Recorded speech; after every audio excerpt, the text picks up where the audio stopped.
চাকরি প্রার্থীরা আগামী সোমবার ফল প্রকাশ। এসএসসির নবম দশমের মোট 23,212টি শূন্যপদ। আরো বিস্তারিত জানাবে সোমরাজ বন্দ্যোপাধ্যায় রয়েছে আমার সঙ্গে। সোমরাজ, স্কুল সার্ভিস কমিশন সূত্রে জানা যাচ্ছে নবম দশমের লিখিত পরীক্ষার ফল প্রকাশ আগামী সোমবার করতে পারে স্কুল সার্ভিস কমিশন।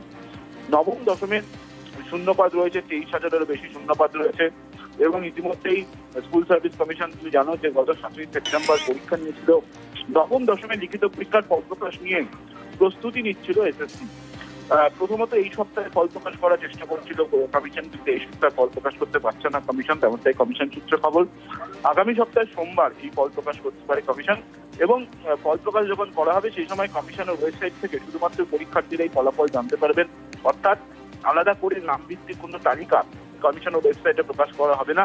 শুধুমাত্র প্রার্থীরা তাদের রোল নাম্বার এবং জন্ম তারিখ দিলেই তারা তাদের নির্দিষ্ট নম্বর জানতে পারবেন এবং তার কয়েকদিন বাদে ইন্টারভিউয়ের তালিকা প্রকাশ করবে এসএসসি। কিন্তু সেক্ষেত্রে কমিশন বলছে যে সেই ইন্টারভিউয়ের তালিকা প্রকাশ করতে আরো বেশ কিছুটা সময় লাগবে, তবে প্রাথমিকভাবে লিখিত পরীক্ষার ফল প্রকাশ